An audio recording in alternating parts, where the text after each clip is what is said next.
Los personajes, los deportes. Inicia la tarde con Meridiano Blue. Dirige Ricardo Ospina.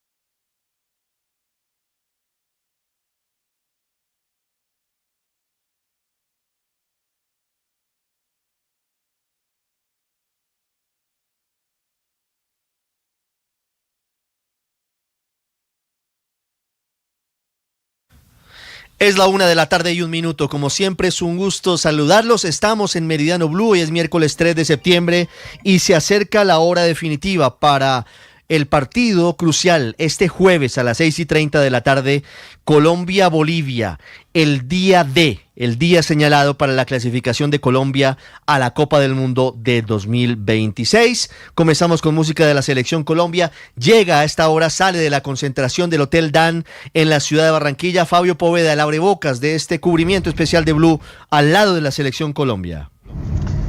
Ricardo, ¿qué tal? ¿Cómo estás? Buenas tardes, un saludo cordial. La Selección Colombia ya está lista para enfrentar a la Selección de Bolivia. Esta mañana, bajo un sol canicular, una temperatura altísima, entrenó en la sede de la Federación Colombiana de Fútbol.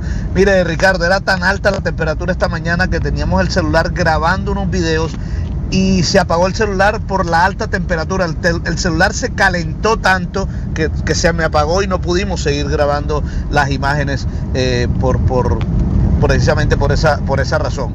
No va a ser titular Dairo Moreno, lo aseguró el mismo director técnico en la rueda de prensa. Estuvo con él David Ospina, uno de los capitanes del combinado nacional. Todo listo, a esta hora cielo nublado, afortunadamente, para que cubra un poquito el sol, porque la temperatura ha sido altísima aquí en Barranquilla, Ricardo. Muy bien, Fabio, ya regreso con usted. Ahí estamos viendo las imágenes del entrenamiento de la Selección Colombiana de Fútbol. Vemos a Dairo Moreno. Anticipa Néstor Lorenzo que el goleador de la Copa Sudamericana será suplente, no será titular este jueves, aunque es una alternativa para cuando la necesite el cuerpo técnico de la Selección Colombiana de Fútbol.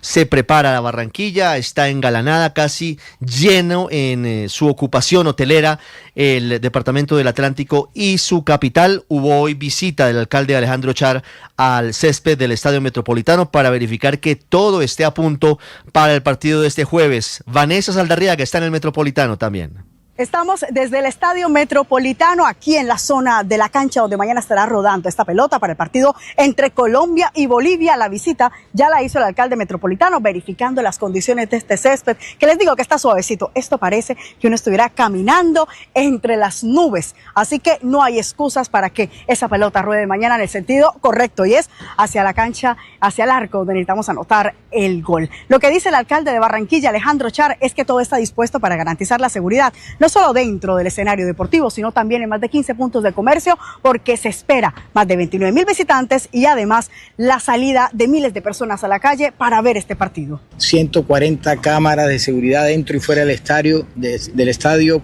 40 de reconocimiento facial, muy importante, helicóptero, drones. Ha entregado también el alcalde un dato importante. Serán 250,000 millones de pesos los que se requerirán para ampliar el cupo de sillas en este estadio y pasar de 43,000 a 60,000. Para esto, todo este césped que ustedes están viendo en estos momentos será desmontado y ubicado 1.8 metros abajo. Con eso se habilitarán las cerca de 17,000 sillas adicionales que se requerirán para quedar entonces a la altura de un estadio de cualquier lugar del mundo. Nosotros vamos a estar listos, los diseños y la licitación se abrirán antes que se acabe este año y las obras arrancando el 2026. Serán 60,000 millones de pesos los que se espera que se movilicen mañana con esta dinámica ante la llegada de más de 29,000 personas. Y ojo, porque ya no quedan camas en los hoteles, ocupación al 100% es lo que están reportando desde los gremios. Ya volvemos con usted, Vanessa, con Fabio Poveda, porque sin duda hoy una de las noticias del día en Colombia es la Selección Colombia. Estamos a un poco más de 24 horas. El partido será este jueves a las 6:30 de la tarde. El servicio del equipo deportivo de Blue comienza a las 5:30 porque es una jornada crucial.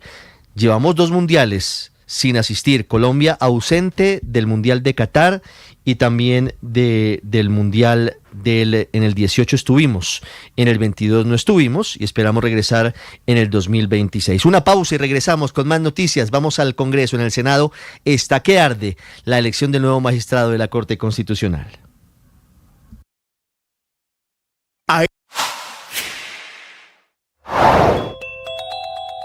En Mañanas Blue, David Sánchez, representante de las estaciones de servicio, dijo que a pesar de que en el proyecto de la reforma tributaria se contempla el IVA a los combustibles para incentivar otro tipo de métodos más amigables con el planeta, el país aún no está listo para hacer esta transición. Aparte de este aumento en los impuestos, pues el gobierno puede seguir aumentando el precio, no vía impuestos, no vía esta reforma tributaria, sino a través de otros componentes del precio, como es el ingreso al productor.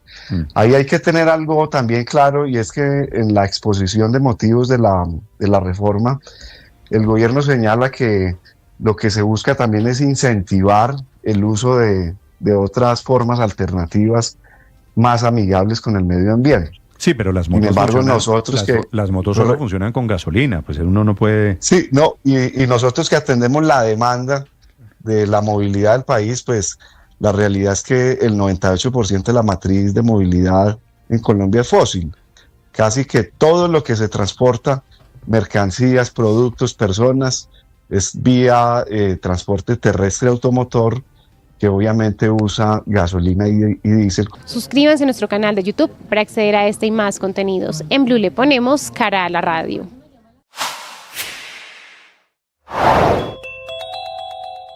Después de 30 días de haber arrancado una travesía desde el puerto de Qingdao en China, llegó en la noche del lunes a las 12:30. Es la 1:07 p.m. Vamos al Congreso de la República, al Capitolio Nacional. A esta hora se están definiendo los impedimentos de congresistas. Escuchemos lo que pasa, veamos lo que pasa a esta hora en el recinto de cara a lo que va a ser la elección de magistrado de la Corte Constitucional.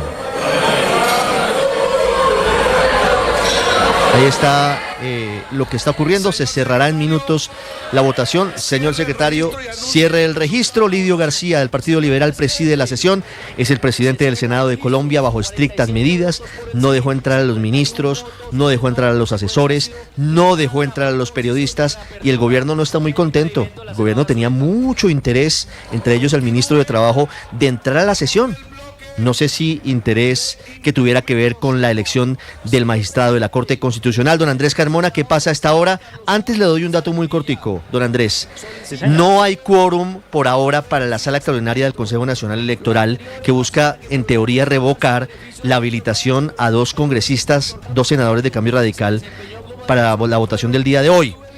Es un acto administrativo, Andrés. Eso no lo puede revocar el mismo CNE. Eso tiene que revocarlo un juez de la República. Así que hay muchas dudas y muchos temores de algunos magistrados del CNE frente a lo que están intentando hacer algunos, y es la convocatoria de una sala extraordinaria. Se mueve el gobierno, se mueve la oposición. ¿Qué pasa a esta hora en el Senado? Andrés, buenas tardes. Ricardo, muy buenas tardes. Los del Capitolio Nacional, 1:08 de la tarde, 1:09. Bastante crispación se vive en estos momentos en el Congreso de la República. Ya después de haber evacuado la votación de varios proyectos de ley, de varias conciliaciones, se procedió a iniciar la discusión de esta elección de magistrado de la Corte Constitucional, que recordemos es una terna presentada por la Corte Suprema de Justicia entre María Patricia Balanta, Carlos Camargo y Jaime Humberto Tovar. El problema por el que ahora se ha generado se dio por cuenta de un impedimento que presentó la senadora Isabel Zuleta. El impedimento se había leído para que no participara en la elección. Después de votar y aprobar ese impedimento, la senadora Zuleta dijo: no, es que yo no me declaré impedida para votar en la elección, me declaré impedida para participar en la comisión escrutadora y en la comisión de acreditación. Y eso suscitó un fuerte debate que duró cerca de media hora, pero a último minuto se decidió acoger una solicitud de María José Pizarro para revisar o para intentar revocar el impedimento, volver a reabrir el debate, pero esa solicitud fue negada, por lo que queda un voto menos que posiblemente iba para María Patricia Balanta, ya que el impedimento fue total contra Isabel Zuleta. Se declaró impedida, le aprobaron el impedimento y después de un debate no podrá votar en esta elección, Ricardo. Andrés, gracias. Como para alquilar balcón, la elección del reemplazo del magistrado José Fernando Reyes. Ya voy con usted, voy con Sergio Barbosa. Están discutiendo impedimentos. Debería votarse sobre las 3 de la tarde porque hay que escuchar primero a los 3 aspirantes, a los ternados, a María Patricia Balanta, a Carlos Camargo y a Jaime Humberto Tovar. Hay noticia de última hora desde Portugal. Un grave accidente ocurrió en el funicular de Gloria de la capital portuguesa de Lisboa, uno de los principales atractivos turísticos de esa ciudad. Se descarriló el funicular, hay un saldo preliminar de 3 personas muertas y otras 20 heridas. Hablando de noticias del mundo, el presidente Donald Trump aseguró que Venezuela es uno de los peores actores de la región y habló duro sobre la protección de su país en contra de los carteles de la droga. Esto luego de que los barcos destructores que están en el Mar Caribe destruyeran una lancha rápida con droga, con cocaína, que aparentemente iba hacia Estados Unidos en las últimas horas, con 11 personas a bordo. Desde Washington, Juan Camilo Merlano. En medio de las críticas y cuestionamientos, el presidente Trump salió en defensa del ataque en contra de una lancha, según él, cargada de droga el día de ayer en el Mar Caribe. Dijo el presidente Trump que salió de Venezuela y que era necesario para enviar un mensaje en contra de grupos del narcotráfico. On the boat you had massive amounts of drugs. We have tapes of them speaking. It was massive amounts of drugs coming into our country to kill a lot of people. And everybody fully understands that. In fact, you see it. You see the bags of drugs all over the boat. En el bote había una cantidad enorme de drogas. Tenemos grabaciones de ellos hablando. Era una cantidad enorme que entraba a nuestro país para matar a mucha gente. No lo volverán a hacer y creo que mucha otra gente no lo volverá a hacer cuando vean esa grabación. Abrieron sus cárceles, narcos, capos, todo lo que sale de Venezuela lo envían y decimos que no vamos a aguantar más. Venezuela ha sido uno de los peores actores de todo el grupo, aseguró el presidente Trump. Otro que también habló fue el secretario de Defensa Pete Hegseth, quien dijo que era falso que el video hubiera sido generado con inteligencia artificial, como reclamó el régimen de Nicolás Maduro, y añadió que Maduro tiene que empezar a tomar decisiones.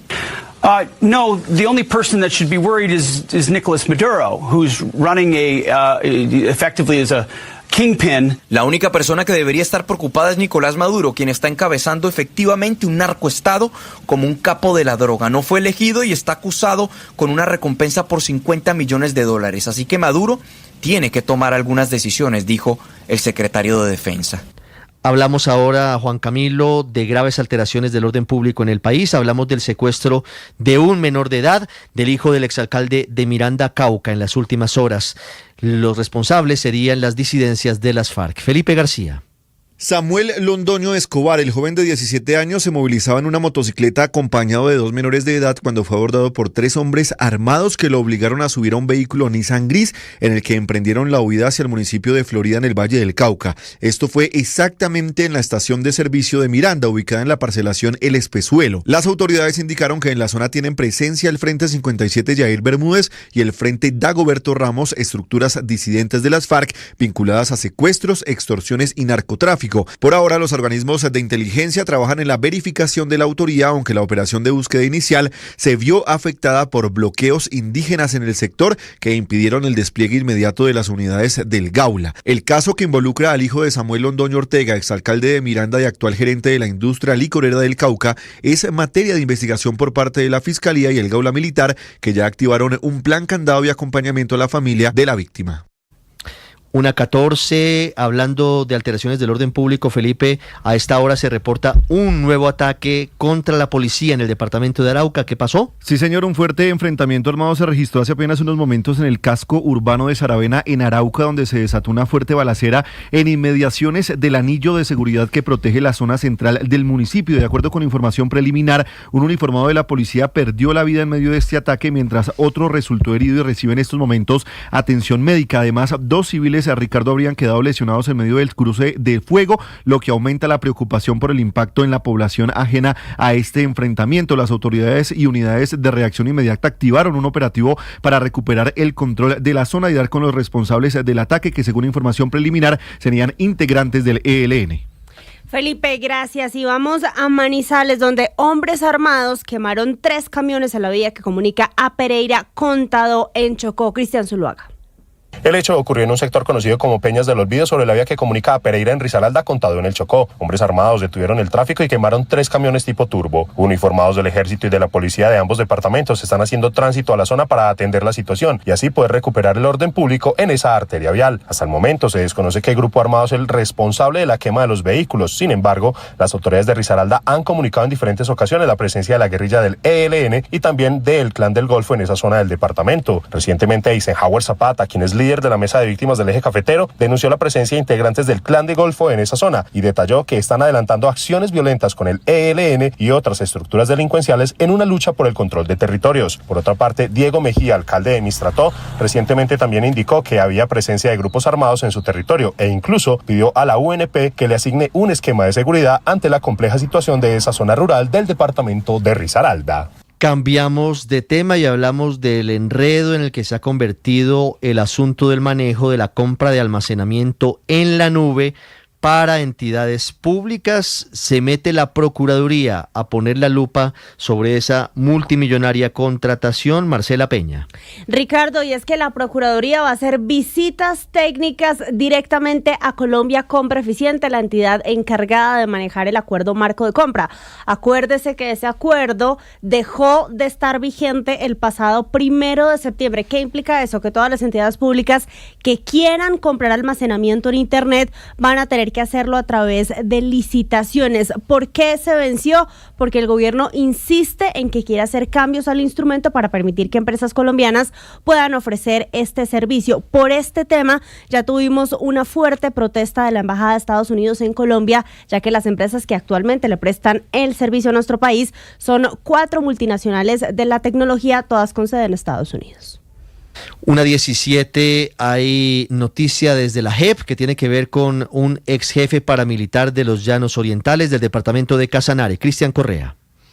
Estudiando desde la Jurisdicción Especial para la Paz, llamarlo como testigo, esto después de que campesinos de Receptor y el sector de Chamesa en Casanare pidieran ser reconocidos como víctimas dentro del macrocaso 08 que lleva a la JEP, que estudia las ejecuciones extrajudiciales y desapariciones forzadas realizadas por miembros de la Fuerza Pública en alianza con grupos paramilitares. El magistrado Óscar Javier Parra, de la Sala de Reconocimiento de la Jurisdicción Especial para la Paz, explica cuáles serían las condiciones sobre las que sería llamado este ex jefe paramilitar. La JEP tiene que pensar con mucha prudencia el sentido alcance de un posible llamamiento como testigo.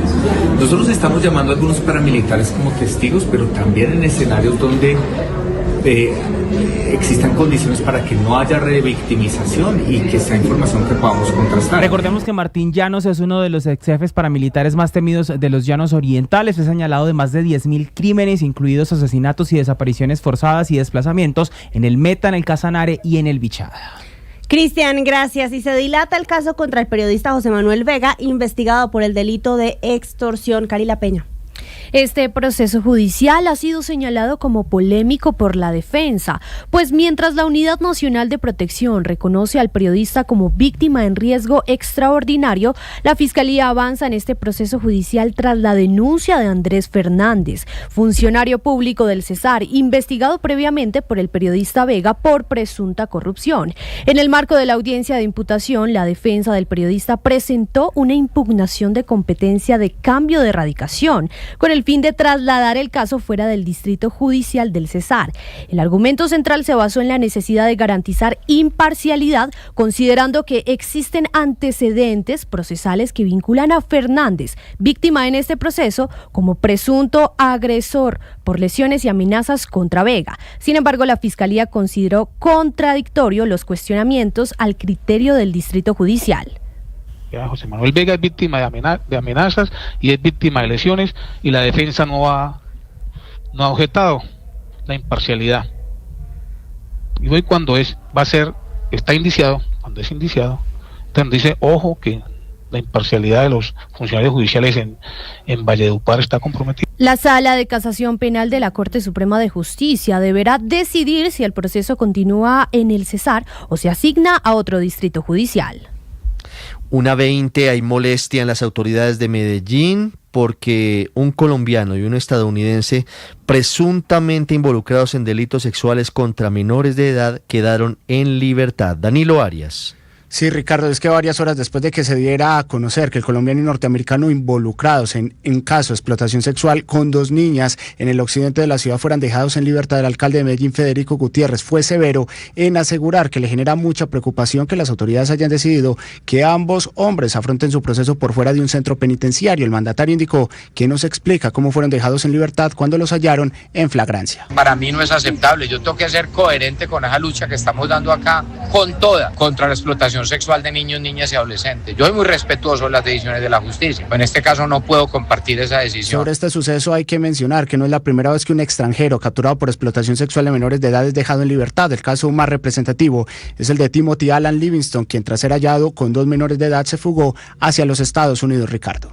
Danilo, gracias. Y hay una nueva amenaza terrorista en el Valle del Cauca. Según la gobernadora del departamento, las disidencias de las FARC estarían comprando decenas de drones para atacar a la fuerza pública. Hugo Mario. Marcela, un informe de inteligencia militar da cuenta de la forma como el Frente Jaime Martínez de las disidencias de las FARC estaría planeando nuevos atentados terroristas en el Valle del Cauca. La gobernadora Dilian Francisca Toro reveló que ese grupo, liderado por alias Iván Mordisco, que fue el mismo grupo que pasado 21 de agosto atacó la Escuela Militar de Aviación de Cali, estaría adquiriendo más de 300 drones para lanzar explosivos contra la fuerza pública en Cali y en otros municipios del departamento. Bueno, esa es una información que se tiene, de que pues están pensando comprar muchísimos drones y eso pues por supuesto es para afectar no solamente a la fuerza pública, sino como estamos viendo que ha afectado a la sociedad civil. Nosotros ya compramos antidrones para la policía y el ejército, vamos a comprarle ahora a la Armada, pero pues por supuesto no tenemos todos los antidrones para contrarrestar muchos drones que nos vayan a atacar. Tras conocerse este plan de las disidencias de las FARC, se han reforzado los controles a vehículos en los ingresos a Cali. Hay puestos de control en todos los accesos a esta ciudad, Ricardo. 1:22 en Bogotá ya está listo el protocolo para el regreso de más de 750 indígenas en Vera a sus territorios, los que hoy viven en la UPI La Rioja, que están en carpas muy cerca del Parque Nacional. Nicolás Rodríguez. Como se había anticipado, el próximo lunes arrancaría el retorno de las comunidades indígenas al territorio. De acuerdo con el distrito, este retorno se hará en 3 momentos. El primero sería el próximo lunes a las 6 de la mañana, cuando los indígenas del Parque Nacional, que en total son más de 750, emprenderían este viaje. Pues la alta consejera para la paz, Isabelita Mercado, afirma que el distrito comenzó además el protocolo de revisiones médicas a menores y adultos para conocer el estado de salud con el que van a viajar y llegar a los territorios. Esta semana iniciamos el proceso de alistamiento. El alistamiento es un proceso que lidera el distrito. Entonces, por ejemplo, el día de ayer arrancamos valoraciones en salud en Parque Nacional, en La Rioja, y mañana iniciamos valoraciones en salud en La Florida. Estas valoraciones son permanentes. Acá lo que buscamos es que cada persona al final se vaya como con el parte médico, y si alguien está en algún tratamiento, que se pueda llevar oportunamente todo el traslado de esta información de regreso al territorio. Por otro lado, una vez esto suceda, el traslado que continuaría sería los de los indígenas de la UPI La Rioja el próximo miércoles 10 de septiembre, que además son más de 400, y para el jueves 11 de septiembre el último grupo de 410 personas sería los de el Parque La Florida. Según esto, los que no desean regresar, que serían más de 300, entrarían a un programa de integración social y reubicación dentro de la ciudad. Sin embargo, el distrito confirma que muchos de estos sí están considerando en entrar en ese programa de reubicación. El próximo lunes a las 6, entidades y autoridades distritales estarán acompañando el plan retorno de la comunidad indígena.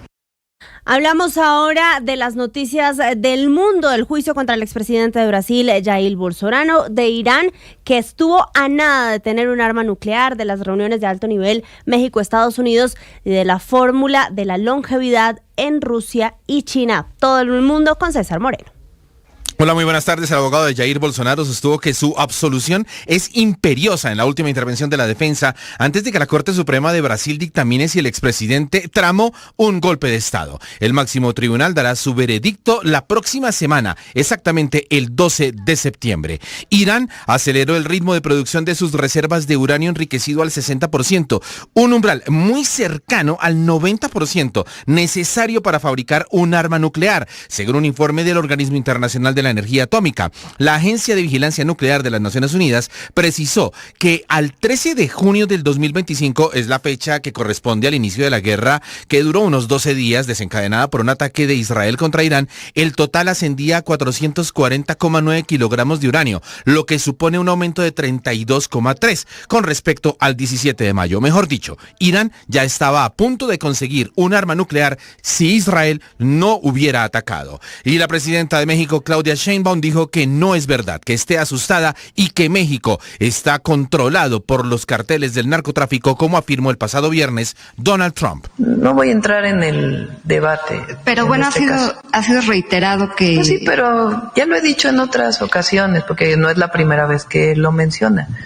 Respetamos mucho la relación México-Estados Unidos, al presidente Trump. A esta hora, la presidenta Sheinbaum se encuentra reunida con el secretario de Estado norteamericano, Marco Rubio. Y por último, en una conversación con el micrófono abierto entre el presidente chino Xi Jinping y el ruso Vladimir Putin, captada por la cadena estatal china CCTV. Antes de la celebración y el desfile militar de ayer en Pekín, se puede escuchar a ambos líderes hablar sobre trasplantes de órganos humanos y la posibilidad de vivir hasta los 150 años o incluso para siempre. Mientras caminaban hacia la plaza de Tiananmen para el desfile, se oyó al traductor de Putin decir en chino: la biotecnología está en continuo desarrollo. El traductor añadió tras una frase inaudible de Putin a Xi Jinping: los órganos humanos se pueden trasplantar continuamente. Cuanto más se vive, más joven se vuelve, e incluso se puede alcanzar la inmortalidad. Luego, en una rueda de prensa, el mismísimo Vladimir Putin confirmó que sí es cierto que hablaron de este tema con Xi Jinping. 1:26, César, gracias. Habla a esta hora el secretario de Estado de Estados Unidos, Marco Rubio, luego de su encuentro en Ciudad de México con la presidenta Claudia Sheinbaum, hablando Marco Rubio del cartel de los soles y de las operaciones en el Mar Caribe. De eso hablaremos más adelante. Hacemos una pausa y volvemos a Barranquilla, epicentro de la noticia, epicentro del ánimo que todos le llevamos a la selección colombiana de fútbol.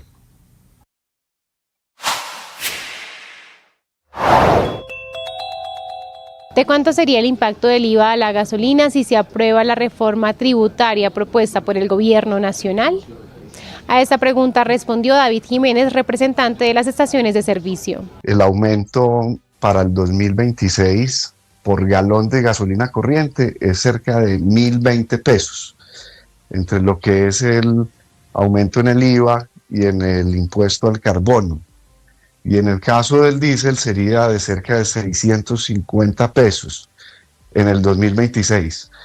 Como la idea del gobierno es llevar este IVA hasta el 19%, como bien lo mencionabas al inicio, pues este aumento va a terminar siendo de cerca de 1.800 pesos por galón en la gasolina corriente y más de 1.000 pesos por diésel. Sigan la entrevista completa en nuestro canal de YouTube. En Blue le ponemos cara a la radio.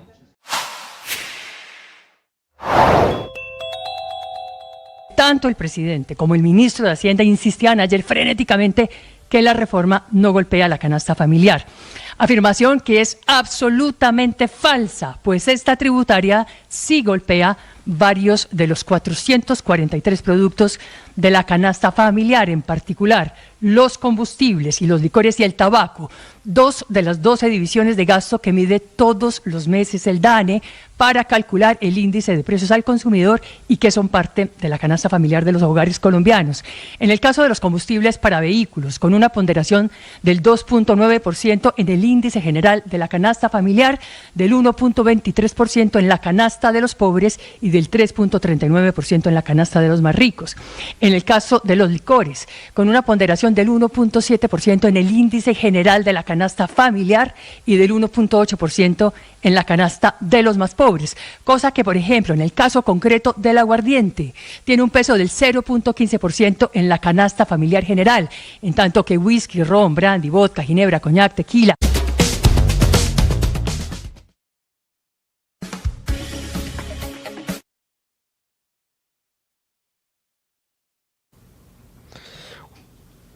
Una 29, don Octavio Sazo, buenas tardes.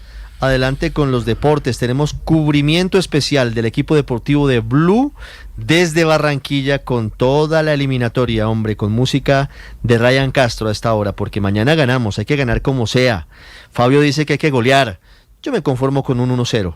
Así me diga que me conformo con poco, lo importante, Octa, yo no sé si usted está de acuerdo, es clasificar al Mundial, no llegar sufriendo al partido final contra Venezuela. Claramente, Richie, con las buenas tardes y el saludo para todos. Estamos a la expectativa de eso. Sudamérica está viviendo un día muy particular, la previa de este gran día de eliminatoria sudamericana. Por un lado está el hecho de la selección Colombia y su clasificación a la Copa del Mundo. Por el otro lado está oficialmente el último partido de Messi con Argentina en Argentina. Todo lo que va a significar el hecho de la posibilidad de la clasificación de los países que restan al Mundial, la pelea entre Venezuela y Bolivia por el repechaje. Todo eso en medio de una eliminatoria, Richie, que realmente llama muchísimo la atención y que tiene que ver con todo ese movimiento que hay alrededor de la selección Colombia.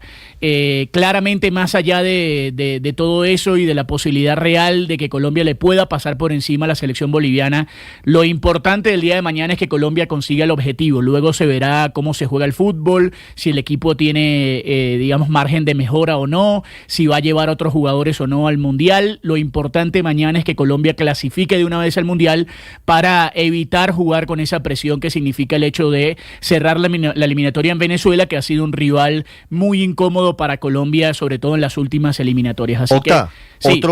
Otro que está anunciando que se aproxima el último baile con la selección Colombia es David Ospina, ¿no? Hoy habló David Ospina en rueda de prensa. Correcto, David Ospina habló de ese tema, lo escuchamos. David Ospina habló de ese tema, de la relación con James y de lo que significa que se vayan cerrando los ciclos en la selección, porque lo entiende evidentemente Richie, el hecho de que él es uno de los jugadores de más experiencia en el seleccionado. Los jugadores que debutaron con él están en ese proceso de retiro, como el caso de Luis Suárez, por ejemplo, en Uruguay.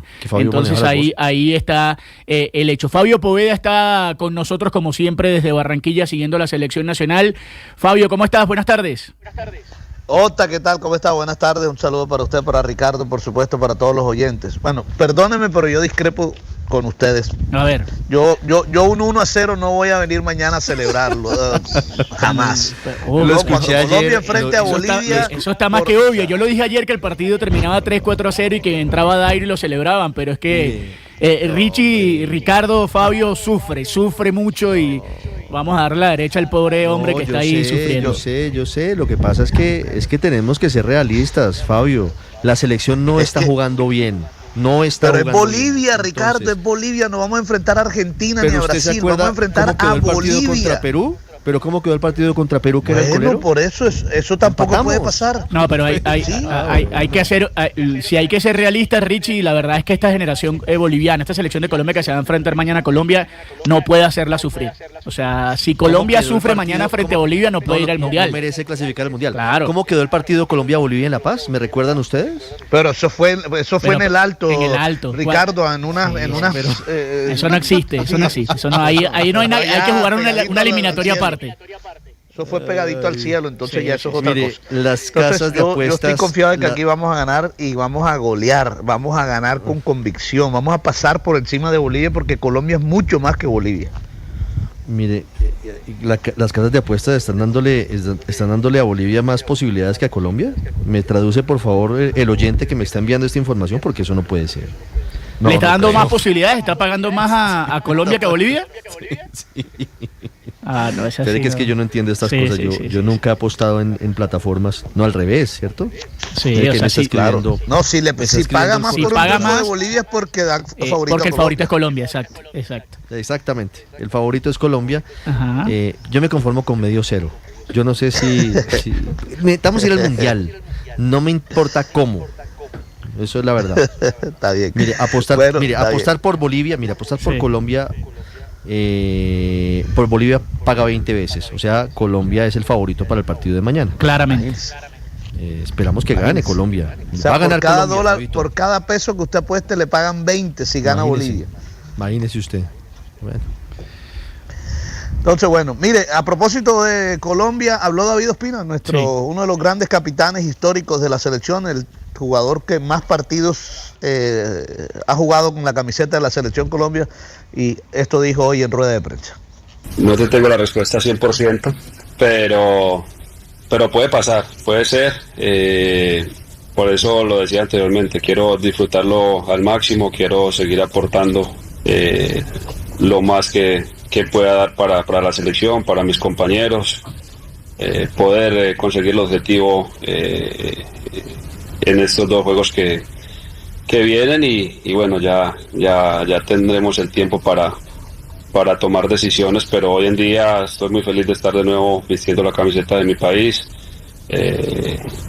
y siempre lo he hecho, siempre he tratado de dar lo mejor por defender estos colores, defender a Colombia en toda parte donde he estado. Entonces, por mi cabeza hoy queda transmitir eso, seguir disfrutándolo y después miraremos qué pueda pasar. Y el técnico Néstor Lorenzo se refirió al tema de Dairo Moreno. ¿Va a jugar Dairo? Dairo es un jugador más dentro del plantel. Es un jugador que se ha ganado la convocatoria en base a lo que está haciendo en su club, en base a la continuidad y a la regularidad que ha tenido. Así que bueno, es una opción, como todos los que van a estar sentados con él en el banco de suplentes. Así que creemos que las condiciones por las que ha sido citado es porque es un jugador preciso en la definición, o es un jugador que no le pesa jugar en determinados ambientes. Lo escucharon, va a estar en el banco de suplentes, así que se acaban ya las especulaciones. Dairo Moreno no será titular, es uno más que va a estar en el banco de suplentes junto con otros compañeros. Eso nos hace pensar que seguramente el titular va a ser John Córdoba, sí, para enfrentar a Bolivia mañana. Seguramente va a ser John Córdoba. Fabio, gracias. A las 12 en el Blog Deportivo, toda la información, todo el equipo deportivo de Blue desde Barranquilla. En la acera de enfrente está Marina Granciera con la selección de Bolivia, sufriendo por el calor. El servicio, les reitero, se los dije, pero con mucho gusto lo repito, desde las 5:30 de la tarde de este jueves con la selección Colombia aquí en Blue y en todas nuestras plataformas. Marina, ¿qué dicen los bolivianos? Hola Ricardo y a los que acompañan a esta hora Meridiano Blue, saludamos aquí desde Barranquilla, donde ya está también la selección de Bolivia, la última rival de Colombia en casa en esta eliminatoria. La selección de Bolivia que llegó con toda la plantilla disponible para el partido del día de mañana. De hecho, faltaban algunos jugadores que llegaban directamente aquí a la Arenosa desde territorio europeo y en las últimas horas Bolivia ya tiene nómina completa para enfrentar a Colombia. Esta tarde habrá reconocimiento del Estadio Metropolitano. Me cuentan que no va a ser un entrenamiento muy exigente ni muy físico, simplemente para que los jugadores suelten las piernas después del viaje de más o menos 4 horas y media que hicieron desde Santa Cruz hasta llegar aquí a la ciudad de Barranquilla y para reconocer también el estadio, el ambiente, aclimatarse un poco al calor, pero no será un entrenamiento muy exigente. De hecho, ya Oscar Villegas ha hablado con los medios de comunicación, lo hizo en territorio boliviano y ha dicho que están aferrados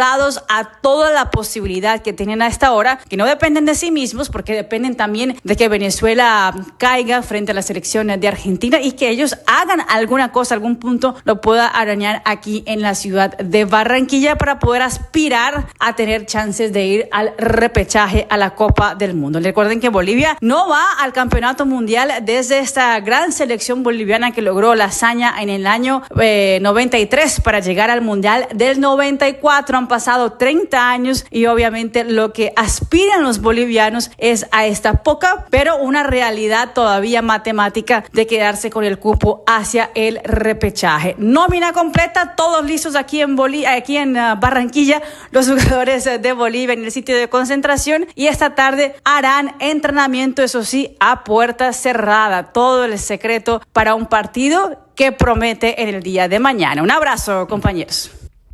Marina Granciera siguiendo la selección de Bolivia. Antes de cerrar, les contamos que a partir de las 3 de la tarde y con transmisión del equipo de Blue Radio en nuestro canal de YouTube, Copa Colombia juegan en Envigado frente a Millonarios.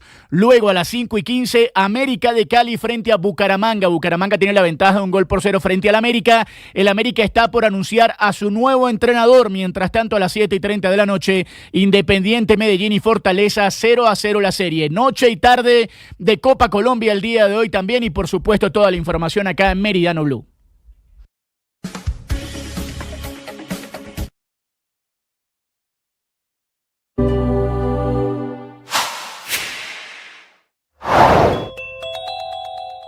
Teniendo en cuenta el proyecto de reforma tributaria que contempla impuestos a espectáculos como conciertos, en Mañanas Blue el empresario Diomar García explicó cómo esta medida afectaría la capacidad de nuestro país para atraer artistas de talla internacional. Al final del ejercicio, el artista se lleva el 80% o la empresa del artista y los promotores nos llevamos el 20% o el 10%. Y eso es lo que se está manejando a nivel internacional con los grandes espectáculos. ¿Cuánto están cobrando estos grandes artistas?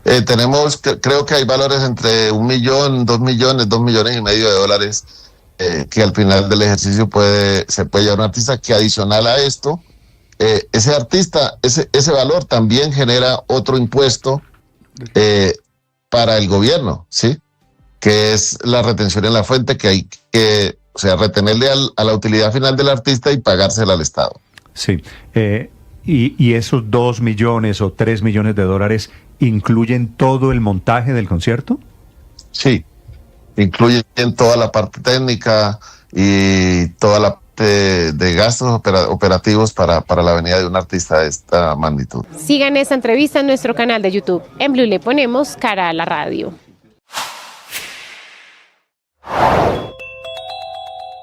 Terminó el desfile militar, la ceremonia encabezada por el presidente chino, pero también con invitados, el presidente de Rusia y el líder de Corea del Norte.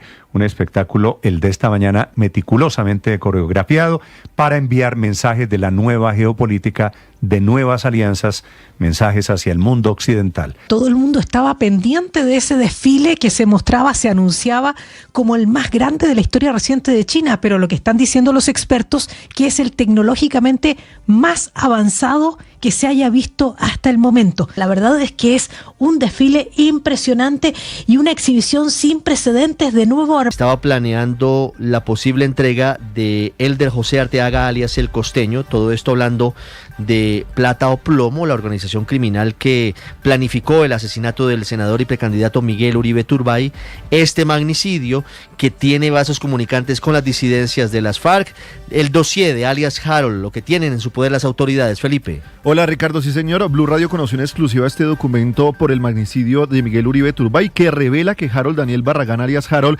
entregó información a las autoridades sobre la oficina de sicarios liderada por alias El Costeño en Bogotá y Medellín con la intención de cobrar la recompensa de 300 millones de pesos ofrecida por las autoridades por su captura. Sin embargo, al mismo tiempo, alias Harold estaba ayudando a este criminal, alias El Costeño, a esconderse en varias casas de Bogotá, pagando entre 1 y 2 millones de pesos a personas para que lo tuvieran escondido tras el atentado. Todo esto debido a un estrecho lazo de amistad que tenían estos dos criminales por varios años, al punto, Ricardo, de considerarlo como su papá. Según este documento, alias Harold le mintió a los investigadores, aunque entregó celulares. Este hombre borró chats, audios y archivos clave del plan criminal mientras intentaba desviar la investigación. Las pruebas en su contra son contundentes. Participó en llamadas grupales donde se planeó el ataque y contactó al menor alias Tians, que disparó contra Miguel Uribe Turbay. Además, la información obtenida de su celular permitió esclarecer otros homicidios en Bogotá y Medellín, confirmar su rol en el tráfico de estupefacientes en Engativá y descubrir también transacciones de armas utilizadas en distintos crímenes de la capital del país. Con esta nueva evidencia, las autoridades aseguran que alias Harold no solo engañó a los investigadores, sino que también fue pieza clave en la estructura criminal que operaba bajo las órdenes de alias El Costeño y que terminó quitándole la vida, recordemos, al senador y precandidato Miguel Uribe Turbay.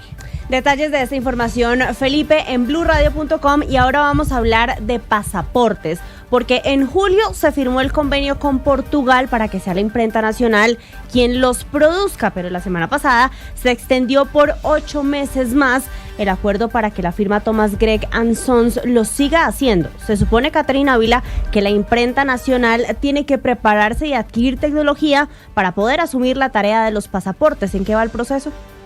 La imprenta nacional se comprometió a adecuar su planta física con nuevos equipos para poder asumir la elaboración de pasaportes en Colombia, aunque el convenio ya está firmado y solo faltan 7 meses para que entre en operación la imprenta. Aún no se ha definido completamente qué equipos y sistemas se van a usar ni cómo será el transporte de los pasaportes una vez sean entregados por Portugal. Para personalizar un pasaporte, la imprenta deberá contar con equipos como impresoras láser, láseres para grabado en policarbonato, encoders de chip de identificación por radiofrecuencia, sistemas de gestión documental compatibles con la infraestructura de clave pública nacional, dispositivos que validen la lectura, escritura y verificación del chip sin errores y deberán garantizar la interoperabilidad con bases de datos de Cancillería y de Migración Colombia. La entidad respondió a este medio que todo esto también está por definirse. Además, el proceso tendrá dos fases: la fase de transición en la que se encuentran actualmente con transferencia de conocimientos desde Thomas Gregg & Sons, que es el actual operador, la instalación y prueba de los equipos y la capacitación de personal, también la certificación de los procesos con estándares internacionales, y una segunda fase mixta que comenzará el próximo año y en la que la imprenta debe empezar a producir pasaportes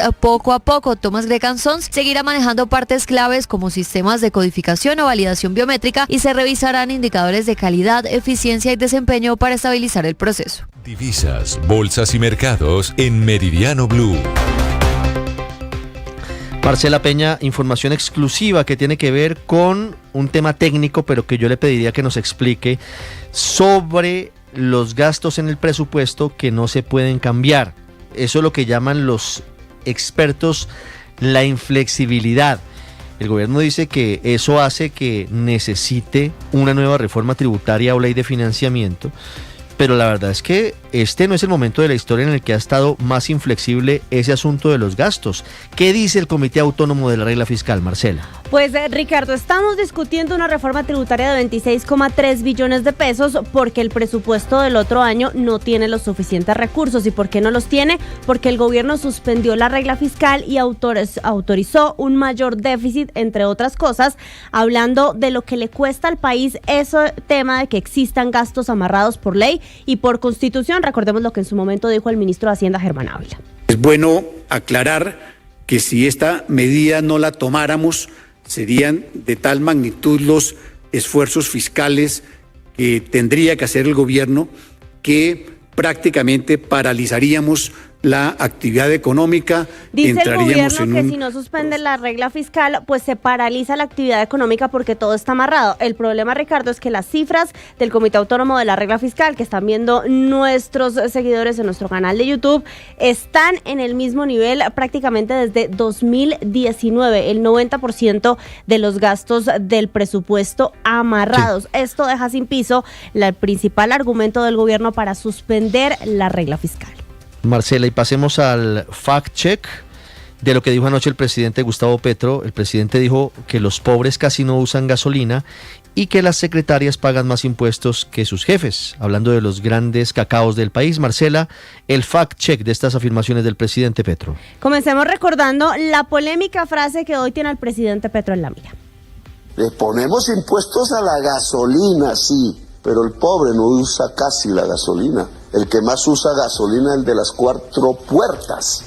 Para el presidente Petro faltó mencionar que en Colombia hay 12.4 millones de motocicletas, la mayor parte de las cuales son de bajo cilindraje, se mueven todas con gasolina. Hay que decir además que las camionetas 4x4 a las que se refiere no utilizan gasolina sino diésel y son apenas 360,000. Tanto impactará esto en el bolsillo de los colombianos que, según el propio gobierno, la inflación va a subir 1.2 puntos solo por los nuevos impuestos al diésel y la gasolina.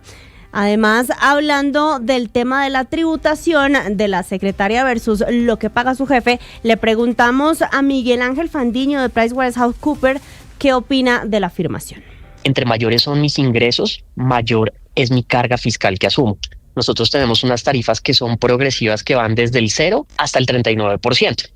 Además de que una persona que gana un salario mayor paga más impuesto a la renta, termina pagando más IVA y otros tributos porque consume bienes de lujo, y hay que sumarle a esto el impuesto a los dividendos que está en Colombia en el 20%.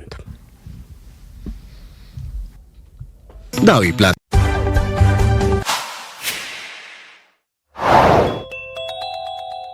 En Mañanas Blue, el alcalde Carlos Fernando Galán entregó detalles del diseño del metro teniendo en cuenta la llegada del primer tren de 6 vagones al puerto de Cartagena. El diseño me parece que es un diseño especial. El diseño que hicieron los chinos fue especial porque además la trompa del tren está inspirada en el águila del escudo de Bogotá. Ver ya un tren en persona que tiene, digámoslo así, brandeado Metro Bogotá, pues es algo que nunca pensamos que fuéramos a ver los bogotanos, es algo muy especial porque llevamos tantos años hablando de eso.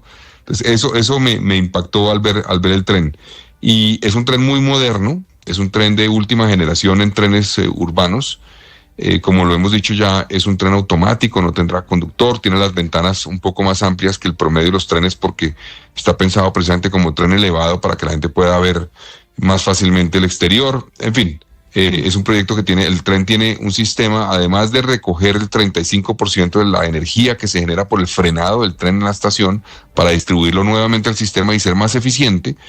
Tiene además un sistema que le va a permitir a los ciudadanos en estación que le adviertan, el sistema le va a advertir en qué vagón hay más espacio para que pueda subirse más fácilmente. Entonces eso también es un elemento importante que hace parte de este metro. Sigan toda esa información en bluradio.com. En Blue le ponemos cara a la radio. Ser feliz implica autoconciencia, saberse, implica autoaceptación, conocerse y aceptarse tal cual es, e implica autocuidado. Hoy te quiero invitar a aceptar quién eres, a reconocer tus errores, a reconocer tus habilidades, tus capacidades, a tener claro que eres una persona valiosa, no porque seas perfecta, sino porque tienes muchas posibilidades, porque eres potente y porque puedes lograr tus objetivos. Reconoce tus errores con humildad, con dignidad y propón acciones que corrijan para seguir adelante, para ser cada día más. En Meridiano Blue. Hablamos del impresionante desfile militar en Beijing, los 80 años de la victoria china sobre Japón. Estuvo presente el presidente de Rusia, Vladimir Putin, con Xi Jinping. Silvia Carrasco desde Londres. El desfile contó con la presencia de más de 10.000 soldados, hombres y mujeres marchando con precisión milimétrica. Además del despliegue de aeronaves y vehículos terrestres, fue una exhibición sin precedentes de nuevo armamento, incluyendo el misil balístico intercontinental, el DF-61, con capacidad nuclear, vehículos de planeo hipersónicos y drones submarinos. Los analistas destacan la introducción del sistema de... Cerrando el círculo al gobierno venezolano, al gobierno de Nicolás Maduro, a quien califica de ello como un cartel. Y aunque no hizo una referencia directa a la fuerza militar estadounidense desplegada allí cerca de las costas de Venezuela, María Corina Machado, en su declaración, dejó entrever que es parte de las acciones para presionar al chavismo. Escuchemos. Cada día que pasa se cierra el cerco que los demócratas de Occidente le han impuesto al cartel narcoterrorista que todavía sigue en Miraflores. Pero por más que intentan amenazarnos, sabemos que los días de esa organización criminal están contados. Un hecho del que tampoco se refirió directamente Nicolás Maduro en las últimas horas, aunque podría interpretarse como una reacción o como una respuesta del mandatario al video, pues acusó a Washington de crear un relato tipo película de Hollywood para justificar ataques o invasiones a otros países. El imperialismo siempre miente, miente y miente. Siempre crean narrativas tipo Hollywood. Antes la gente le creía, porque era como una película, el malo y el bueno, y los buenos siempre eran a ellos.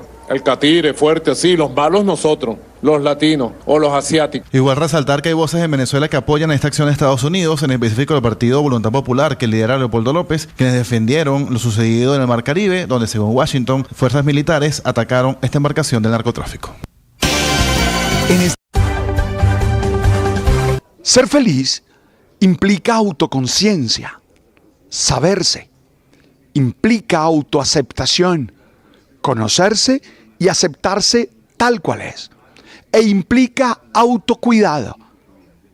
Hoy te quiero invitar a aceptar quién eres, a reconocer tus errores, a reconocer tus habilidades, tus capacidades, a tener claro que eres una persona valiosa, no porque seas perfecta, sino porque tienes muchas posibilidades, porque eres potente y porque puedes lograr tus objetivos. Antes de irnos rápidamente, ¿qué pasa en el Senado de la República con la elección del nuevo magistrado de la Corte Constitucional, don Andrés? Ricardo, a esta hora siguen las votaciones de los impedimentos. Solo se ha aprobado el de Isabel Zuleta, el resto no ha sido aprobado. Tengamos en cuenta además que en estos momentos quien está presidiendo es Ana María Castañeda, senadora de Cambio Radical, efectuando que la sanción que le impuso el partido fue suspendida por el Consejo Nacional Electoral. Y le confirmo además, hace pocos minutos, Holman Ibáñez, como apoderado del senador Richard Fuelantala, acaba de radicar recurso de apelación ante el partido AICO y ante la Secretaría General del Senado para permitir que Fuelantala pueda votar en los próximos minutos, Ricardo. En segundo grado con uno de los candidatos.